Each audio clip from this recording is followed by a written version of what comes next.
Hello friends, এগিয়ে চলো 2.0 সকলকেই স্বাগত। আজ আমরা আলোচনা করব ইম্পর্ট্যান্ট রেভলিউশন অর্থাৎ কিছু গুরুত্বপূর্ণ বিপ্লব সম্পর্কে, যেমন green revolution, white revolution, yellow revolution. এই ধরনের মোট 15টা বিপ্লব সম্পর্কে আজ আমরা দেখব। তো বন্ধুরা, আর কোনো টাইম ওয়েস্ট করবো না, চলুন শুরু করা যাক। শুরু করার পূর্বে সকলের কাছে ছোট্ট একটা রিকোয়েস্ট, যারা আমাদের চ্যানেলে নতুন এসেছেন আমাদের চ্যানেলটিকে সাবস্ক্রাইব করে পাশে থাকা বেল আইকনটি প্রেস করে রাখবেন, যাতে সঠিক সময় আপনাদের কাছে নোটিফিকেশনটি পৌঁছে যায়। তো চলুন দেখা যাক। প্রথমেই আমরা আলোচনা করব গ্রিন রেভলিউশন অর্থাৎ সবুজ বিপ্লব সম্পর্কে। গ্রিন রেভলিউশন এই কথাটি সর্বপ্রথম কে ব্যবহার করেন? William S Gaud. তিনি কে ছিলেন?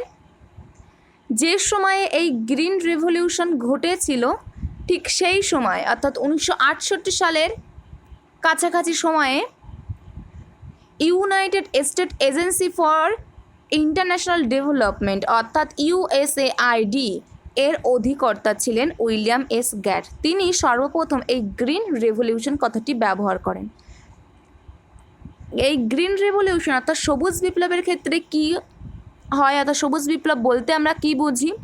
উচ্চ ফলনশীল বীজ, রাসায়নিক সার, কীটনাশক, আগাছানাশক, জলসেচ এবং উন্নত কৃষি পদ্ধতি ব্যবহার করে বা কাজে লাগিয়ে কৃষিজ শস্যের ফলন অস্বাভাবিকভাবে বাড়িয়ে দেওয়াকে এই সবুজ বিপ্লব বলে বা গ্রিন রেভলিউশন বলে এটাকে। এটা মোট তিনটে হয়: প্রথম সবুজ বিপ্লব, দ্বিতীয় সবুজ বিপ্লব আর চিরসবুজ বিপ্লব। তো প্রথম সবুজ বিপ্লব মানে ফার্স্ট টাইম কি করা হয়? এই বিপ্লবের মাধ্যমে নতুন প্রযুক্তি এবং উন্নত বীজ ব্যবহার করে কৃষিক্ষেত্রে আমূল পরিবর্তনের চেষ্টা করা হয়। তো সেখানে সফলও হয়। এবং দ্বিতীয়বার অর্থাৎ দ্বিতীয় সবুজ বিপ্লব করার কেন প্রয়োজন হয়ে পড়ে? তো এই প্রথম যে সবুজ বিপ্লবটা হয়েছিল সেটা শুধুমাত্র ভারতের কয়েকটি রাজ্যের মধ্যে সীমাবদ্ধ ছিল এবং এই প্রথম সবুজ বিপ্লবের পর জনসংখ্যা দ্রুত হারে বৃদ্ধি পাচ্ছিল। সেই কারণেই আর একটা সবুজ বিপ্লবের প্রয়োজনীয়তা দেখা দেয়, যেটা দ্বিতীয় সবুজ বিপ্লব নামে পরিচিত। এটা প্রথম কে উল্লেখ করেন এই সবুজ বিপ্লবের নাম? ন্যাশনাল কমিশন অন ফার্মার্স এর সভাপতি এম এস স্বামীনাথন, যাকে বলা হয় ভারতে সবুজ বিপ্লবের জনক। এম এস স্বামীনাথন তিনি প্রথম এই দ্বিতীয় সবুজ বিপ্লবের নামটা উল্লেখ করেন। তিনি কয়েকটি উপাদানের উপর গুরুত্ব দিয়েছেন এই দ্বিতীয় সবুজ বিপ্লবের ক্ষেত্রে। সেই উপাদানগুলি কি কি? যেমন মাটির উর্বরতা বাড়ানো দরকার বা বাড়াতে হবে, জলের সুস্থায়ী এবং সম পরিমাণ ব্যবহার দরকার, অর্থাৎ সারা বছর যেন জলের ব্যবহারটা সমান থাকে, সুলভ ঋণের ব্যবস্থা, শস্য বা জীবন বীমার সংস্কার করতে হবে এবং উন্নত প্রযুক্তির সাহায্য নিতে হবে চাষবাসের ক্ষেত্রে এবং সেই প্রযুক্তির সুবিধার দিকটাও দেখতে হবে। পশুপালন ব্যবস্থার উন্নয়নের জন্য বিজ্ঞানের সাহায্য নিতে হবে, বীজ উন্নয়নে বিজ্ঞান এবং জৈব প্রযুক্তির ব্যবহার ঘটাতে হবে। এই সমস্ত বিষয়ের উপর তিনি গুরুত্ব দিয়েছেন এই দ্বিতীয় সবুজ বিপ্লবের ক্ষেত্রে। ঠিক এরপর চিরসবুজ বিপ্লবের ডাক দেন কে? তিনি কে? Doctor M S Swaminathan. কে ছিলেন তিনি? ন্যাশনাল কমিশন অন ফার্মার্সের সভাপতি সেই সময়কার। তো কেন এই চিরসবুজ বিপ্লবের ডাক দেওয়া হয়? দ্বিতীয় সবুজ বিপ্লবের পর কৃষিক্ষেত্রে যতটা উন্নত ঘটে অর্থাৎ খাদ্যশস্যের উৎপাদন যতটা বৃদ্ধি পায় তার থেকে দ্বিগুণ করার জন্য এই চিরসবুজ বিপ্লবটা ঘটে। এক্ষেত্রেও তিনি 4টি বিষয়ের উপর জোর দিয়েছেন। কি কি? দ্বিতীয় সবুজ বিপ্লবের ক্ষেত্রে যেমন দিয়েছিলেন মাটির উর্বরতা বাড়ানো, চিরসবুজ বিপ্লবের ক্ষেত্রেও তিনি মাটির উর্বরতা বাড়ানোর কথা বলেছেন। বৃষ্টির জলের সংরক্ষণের অবশ্যই প্রয়োজন, এটা তিনি বলেছেন, মানে অবশ্যই বৃষ্টির জলকে সংরক্ষণ করতে হবে এবং কৃষকদের সহজ উপায়ে ঋণ দান করতে হবে। আর পরীক্ষাগার থেকে জমিকে পরীক্ষা করে নিতে হবে, মানে জমিটা কতটা উর্বর হয়েছে বা কতটা দরকার ইত্যাদি ইত্যাদি। তো এই 4টি বিষয়ের উপর তিনি এই চিরসবুজ বিপ্লবের ক্ষেত্রে যোগ দেন। তো এখন আসছে প্রতিষ্ঠাতা, প্রকৃত যে প্রতিষ্ঠাতা, যিনি উচ্চ ফলনশীল গম উৎপাদনের জন্য এই চিরসবুজ বিপ্লবের ডাক দিয়েছিলেন। ফার্স্ট কে? Doctor Norman Borlaug. এনাকেও সবুজ বিপ্লবের জনক বলা হয়। আর ভারতে সবুজ বিপ্লবের জনক বলা হয় MS স্বামীনাথনকে, যিনি উচ্চ ফলনশীল ধান উৎপাদনের জন্য এই সবুজ বিপ্লবের ডাক দিয়েছিলেন, যিনি দ্বিতীয় সবুজ বিপ্লব বা চিরসবুজ বিপ্লবের ক্ষেত্রে জড়িত ছিলেন। আর এই গ্রিন রেভলিউশন অর্থাৎ সবুজ বিপ্লবটা তৃতীয় পঞ্চবার্ষিকী পরিকল্পনায় কিন্তু অনুষ্ঠিত হয়। এটা ইম্পর্টেন্ট, প্রতিষ্ঠাতা ইম্পর্টেন্ট। আর এই যে উচ্চ ফলনশীল গম, উচ্চ ফলনশীল ধান, এই পয়েন্টগুলো কিন্তু ভেরি ভেরি ইম্পর্টেন্ট। এই ছিল গ্রিন রেভলিউশন অর্থাৎ সবুজ বিপ্লব। এরপর আমরা চলে যাব হোয়াইট রেভলিউশন অর্থাৎ শ্বেত বিপ্লবের ক্ষেত্রে। দুধের উৎপাদন বৃদ্ধির উদ্দেশ্যে এই শ্বেত বিপ্লব বা হোয়াইট রেভলিউশনটা ঘটানো হয়। এটা হয় 1970 সালে এই বিপ্লবটা সংগঠিত হয়। আর জনক কে ছিলেন? ডক্টর ভার্গিস কুরিয়েন। ডক্টর ভার্গিস কুরিয়েনকে শ্বেত বিপ্লবের জনক বলা হয়। চতুর্থ পঞ্চবার্ষিকী, কোন পঞ্চবার্ষিকীতে ঘটে? চতুর্থ পঞ্চবার্ষিকী পরিকল্পনায় এই শ্বেত বিপ্লব কিন্তু সংগঠিত হয়। এটা 3টি পর্যায় আছে শ্বেত বিপ্লবের। 3টি পর্যায় কী কী? ফার্স্ট হচ্ছে অপারেশন ফ্লাড 1, দ্বিতীয় হচ্ছে অপারেশন ফ্লাড 2 এবং 3 নম্বর যেটা অপারেশন ফ্লাড 3। তো ফার্স্টে কী করা হয়? এটা হয় 1970 সালে। এক্ষেত্রে ভারতের 10টি রাজ্য, মোট 10টি রাজ্যে ডেয়ারি উন্নয়ন কর্মসূচি গৃহীত হয়, যার মধ্যে বড় বড় 4টি শহর যেমন দিল্লি, মুম্বাই, কলকাতা, চেন্নাই। অপারেশন ফ্লাড 2 এটা সংগঠিত হয় 1980-তে। এক্ষেত্রে কি করা হয়? মোট 144টি বড় বড় শহরে দুধের জন্য বাজার স্থাপন করা হয়, পশুদের চিকিৎসার জন্য বন্দোবস্ত করা হয় এবং সেই সমস্ত শহরে উন্নত প্রজাতির পশুকে সরবরাহ করা হয় এবং যে সমস্ত মিল্কম্যানরা ছিলেন তাদের নানা ধরনের সুযোগ সুবিধা প্রদান করা হয় এই অপারেশন ফ্লাড 2 এর মাধ্যমে। এরপর আসছে 3 নম্বর অপারেশন ফ্লাড 3। এক্ষেত্রে কি করা হয়? ভারতের মোট 22টি রাজ্যের 250টি জেলায় 170টি দুগ্ধজাত ভাণ্ডার স্থাপন করা হয় এই অপারেশন ফ্লাড 3 এর মাধ্যমে। এটা সংগঠিত হয় কত সালে? 1985-তে। 1985-তে এটা সংগঠিত হয়। তো এই গেল হোয়াইট রেভলিউশন বা শ্বেত বিপ্লবের 3টি পর্যায়, যেখানে ধাপে ধাপে কিভাবে দুধের উৎপাদন বৃদ্ধি করা যায় তার দিকে লক্ষ্য রাখা হয়েছিল। তো এখানে ইম্পর্টেন্ট হচ্ছে শ্বেত বিপ্লব কিসের জন্য সংগঠিত হয়েছিল? দুধের উৎপাদন বৃদ্ধির উদ্দেশ্যে। জনককে? ডক্টর ভার্গিস কুরিয়েন। কোন পঞ্চবার্ষিকী পরিকল্পনায় এটা ঘটে? চতুর্থ পঞ্চবার্ষিকী পরিকল্পনা। তো এটা ছিল হোয়াইট রেভলিউশন বা শ্বেত বিপ্লব। এরপর আমরা চলে যাব ইয়েলো রেভলিউশন বা হলুদ বা পিত বিপ্লব। এটা হচ্ছে তৈলবীজের অধিক উৎপাদন পদ্ধতি। উন্নত প্রযুক্তির সাহায্যে তৈলবীজের অধিক উৎপাদনের যে পদ্ধতি সেটাকে বলা হয় ইয়েলো রেভলিউশন বা হলুদ বিপ্লব বা পিত বিপ্লব। ষষ্ঠ পঞ্চবার্ষিকী পরিকল্পনায় কিন্তু এই ইয়েলো রেভলিউশনটা ঘটে। এখানে আমাদের শুধুমাত্র মনে রাখতে হবে কোন পঞ্চবার্ষিকী পরিকল্পনায় ঘটছে এবং কিসের উৎপাদন বৃদ্ধির জন্য কোন বিপ্লব ঘটছে। তো হলুদ বিপ্লব বা ইয়েলো রেভলিউশন কিসের জন্য? তৈলবীজের অধিক উৎপাদন বৃদ্ধির জন্য আর ষষ্ঠ পঞ্চবার্ষিকী পরিকল্পনায়। এই দুটো পয়েন্ট আমাদের মনে রাখতে হবে, ভেরি ভেরি ইম্পর্টেন্ট। এরপর আমরা চলে যাব নীল বিপ্লবের ক্ষেত্রে।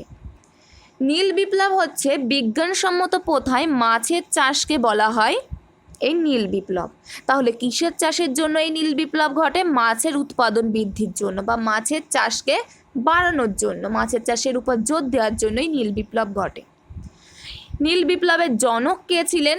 ডক্টর অরুণ কৃষ্ণন এবং ডক্টর হীরালাল চৌধুরী ছিলেন এই নীল বিপ্লবের জনক। Very very important, doctor Hiralal চৌধুরীর নামটা ভেরি ভেরি ইম্পর্টেন্ট, মনে রাখবেন, অনেক পরীক্ষার ক্ষেত্রে দেখা যায়। আর কিসের জন্য নীল বিপ্লব ঘটে? মাছের চাষের উৎপাদনের বৃদ্ধির জন্য।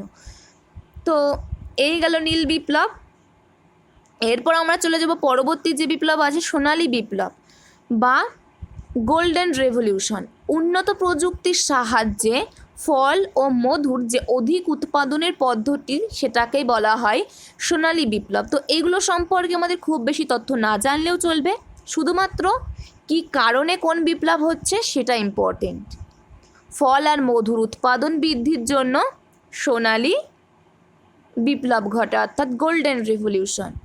রূপালী বিপ্লব বা সিলভার রেভলিউশন কী কারণে ঘটে? ডিম আর পোলট্রিজাত পণ্যের উন্নত প্রযুক্তির সাহায্যে ডিম আর পোলট্রিজাত পণ্যের যে অধিক উৎপাদনের পদ্ধতি, সেটাকে বলা হয় রূপালী বিপ্লব বা সিলভার রেভলিউশন। এরপর আসছি গোল বিপ্লব। 7 নম্বরের যে বিপ্লবটা ছিল, উন্নত প্রযুক্তির সাহায্যে আলুর অধিক উৎপাদনের পদ্ধতিকে বলা হয় গোল বিপ্লব বা রাউন্ড রেভলিউশন। এরপর চলে যাব লোহিত বিপ্লব বা রেড রেভলিউশন। উন্নত প্রযুক্তির সাহায্যে মাংস এবং টমেটোর অধিক উৎপাদনের পদ্ধতিকে লোহিত বিপ্লব বা রেড রেভলিউশন বলে। রামধনু বিপ্লব বা রেইনবো রেভলিউশন। এখানে হচ্ছে সবজির অধিক উৎপাদনের যে পদ্ধতি, সেটাকে বোঝানো হচ্ছে। এর মধ্যে কিন্তু অনেক বিপ্লব পড়ে যায়, যে রেইনবো রেভলিউশন বা রামধনু বিপ্লবের মধ্যে সবুজ, সাদা, হলুদ, নীল, সোনালি, ধূসর, কালো, বাদামি, যদি সমস্ত বিপ্লবগুলি এই রেইনবো রেভলিউশন বা রামধনু বিপ্লবের মধ্যে পড়ে যায়। এই রেইনবো রেভলিউশন বা রামধনু বিপ্লবকে কিন্তু আর একটা নাম আছে এর, কি ফুড চেইন রেভলিউশন। কেন বলা হয়? কারণ খাদ্যশস্য, শাকসবজি, ফলমূল ইত্যাদি নষ্টের হাত থেকে বাঁচানোর জন্য বা রক্ষা করার জন্য এই রামধনু বিপ্লব বা রেইনবো রেভলিউশনটা ঘটানো হয়। তো এই গেল রেইনবো রেভলিউশন। এরপর আসছি গোলাপি বিপ্লব বা পিঙ্ক রেভলিউশন। এখানে কিসের উৎপাদন বাড়ানোর জন্য এটা হয়? পেঁয়াজ আর চিংড়ির উন্নত প্রযুক্তির সাহায্যে পেঁয়াজ আর চিংড়ির অধিক উৎপাদন বৃদ্ধির জন্য এই গোলাপি বিপ্লব। তারপর আসি স্বর্ণতন্তু বিপ্লব, 11 নম্বর। স্বর্ণতন্তু বিপ্লব হচ্ছে উন্নত প্রযুক্তির সাহায্যে পাটের অধিক উৎপাদনকেই বলা হচ্ছে স্বর্ণতন্তু বিপ্লব বা সিলভার ফিভার রেভলিউশন। কি সিলভার ফিভার রেভলিউশন? পাটের অধিক উৎপাদন বা তন্তুর অধিক উৎপাদন, পাট বলা যেতে পারে বা কি বলা যেতে পারে? তন্তু। Silver fever revolution. এরপর আমরা আসছি রূপালী তন্তু বিপ্লব। একটা পয়েন্ট ভুল হয়ে গেল, এটা তন্তু নয়, এটা শুধুমাত্র পাটের অধিক উৎপাদন, স্বর্ণতন্তু বিপ্লব। এটা হচ্ছে গোল্ডেন ফিভার রেভলিউশন। আমি রূপালীর সাথে স্বর্ণতন্ত্র একটু গুলিয়ে ফেলেছিলাম। তো এটা হচ্ছে গোল্ডেন ফিভার রেভলিউশন, পাটের অধিক উৎপাদন বা স্বর্ণতন্তু বিপ্লব বলা হয় পাটের অধিক উৎপাদনকে। এরপর আমরা আসছি রূপালী তন্তু বিপ্লব। এটাকে আমরা বলবো সিলভার ফিভার রেভলিউশন। কিসের? তুলার অধিক উৎপাদন বা তন্তু। রৌপ্য তন্তু বিপ্লব বলা হয় তুলা বা তন্তুর অধিক উৎপাদন, কি সিলভার ফিভার রেভলিউশন। এরপর আমরা আসছি বাদামি বিপ্লব বা ব্রাউন রেভলিউশন। এটা হচ্ছে চর্ম, কোকো বা অপ্রচলিত শক্তি, মশলার, কফির অধিক উৎপাদন। এই দুটোর সাথে আরও দুটো নাম জেনে রাখুন, চর্ম আর কোকো। এর অধিক উৎপাদনকেও কিন্তু বাদামি বিপ্লব বা ব্রাউন রেভলিউশন বলে। এছাড়া অপ্রচলিত শক্তি, মশলার, কফির অধিক উৎপাদনকেও বাদামি বিপ্লব বা ব্রাউন রেভলিউশন বলে। 14 নম্বর যেটা আসছি ধূসর বিপ্লব। এখানে উন্নত প্রযুক্তির সাহায্যে সারের অধিক উৎপাদনকে বলা হয় সার, গ্রে রেভলিউশন। সর্বশেষ যে বিপ্লব কৃষ্ণ বিপ্লব। এখানে খনিজ দ্রব্যের মানে উন্নত প্রযুক্তির সাহায্যে খনিজ দ্রব্যের অধিক উৎপাদনকে বলা হচ্ছে কৃষ্ণ বিপ্লব, খনিজ দ্রব্যের অধিক উৎপাদনকে কি বলা হচ্ছে? কৃষ্ণ বিপ্লব। এখানে খনিজ দ্রব্য বলতে বিশেষত ক্রুড অয়েলকে বোঝাচ্ছে। তো এই গেল আমাদের 15টা বিপ্লব। আর একবার আমরা চটপট দেখে নিই কী কারণে কোন বিপ্লব হচ্ছে। গ্রিন রেভলিউশন, উচ্চ ফলনশীল গমের উৎপাদনের জন্য ডক্টর নরম্যান বোরলগ এই গ্রিন রেভলিউশন বা সবুজ বিপ্লব সংগঠিত করেন। ভারতে প্রতিষ্ঠাতা বা ভারতের জনক বলা হয় ডক্টর এম.এস. স্বামীনাথনকে, যিনি উচ্চ ফলনশীল ধানের উৎপাদনের জন্য এই গ্রিন রেভলিউশনটা করেছিলেন। হোয়াইট রেভলিউশন বা শ্বেত বিপ্লব, দুধের উৎপাদন বৃদ্ধির জন্য জনককে ডক্টর ভার্গিস কুরিয়েন চতুর্থ পঞ্চবার্ষিকী পরিকল্পনায় হয়, আর এটা তৃতীয় পঞ্চবার্ষিকী পরিকল্পনা হয় গ্রিন রেভলিউশন। এরপর আমরা চলে যাচ্ছি ইয়েলো রেভলিউশন বা হলুদ বা পিত বিপ্লব, তৈলবীজের অধিক উৎপাদন ষষ্ঠ পঞ্চবার্ষিকী পরিকল্পনায় হচ্ছে। নীল বিপ্লব, বিজ্ঞানসম্মত পথে মাছের চাষকে বলা হচ্ছে নীল বিপ্লব, আর জনক অরূপ কৃষ্ণন আর হীরালাল চৌধুরী। সোনালী বিপ্লব, ফল আর মধুর অধিক উৎপাদন কে বলা হচ্ছে রূপালী বিপ্লব, ডিম আর পোলট্রিজাত পণ্যের অধিক উৎপাদন। গোল্ড বিপ্লব হচ্ছে আলুর অধিক উৎপাদন। লোহিত বিপ্লব, মাংস টমেটোর অধিক উৎপাদন। রামধনু বিপ্লবের মধ্যে সমস্ত বিপ্লব পড়ে যাচ্ছে, যেমন হলুদ, নীল, লাল, সোনালী, ধূসর, কালো, বাদামি, সবুজ, সাদা সমস্ত বিপ্লব পড়ছে। আর এখানে কিন্তু শাকসবজি, ফলমূল, খাদ্যশস্য নষ্টের হাত থেকে রক্ষা করা হচ্ছে, অর্থাৎ সবজির অধিক উৎপাদনের জন্য রামধনু বিপ্লব বা রেনবো রেভলিউশন। গোলাপি বিপ্লব, পেঁয়াজ আর চিংড়ির অধিক উৎপাদন। স্বর্ণতন্তু বিপ্লব, পাটের অধিক উৎপাদন। রূপালী তন্তু বিপ্লব, তুলার অধিক উৎপাদন। বাদামি তন্তু বিপ্লব, অপ্রচলিত শক্তি, মশলা, কফি। আর দুটো জিনিস কি বলেছিলাম? চর্ম আর কোকো। কি? চর্ম আর কোকো, এই দুটো কিন্তু বাদামি বিপ্লবের মধ্যে পড়ে। ধূসর বিপ্লব হচ্ছে সারের অধিক উৎপাদন, আর কৃষ্ণ বিপ্লব হচ্ছে খনিজ দ্রব্য, বিশেষ করে ক্রুড অয়েল কে বলা হচ্ছে কৃষ্ণতন্তু বিপ্লব। তো বন্ধুরা, এই ছিল আজকের টপিক। পরবর্তী ভিডিওতে কিন্তু আমাদের আবার দেখা হবে। আর যদি ভিডিওটা ভালো লেগে থাকে, চ্যানেলটিকে সাবস্ক্রাইব করে পাশে থাকা বেল আইকনটি প্রেস করে রাখবেন, পরবর্তী ভিডিওর আপডেট যাতে আপনার কাছে সবার আগে পৌঁছে যায়। তো এখানেই শেষ করছি। Thank you, good by.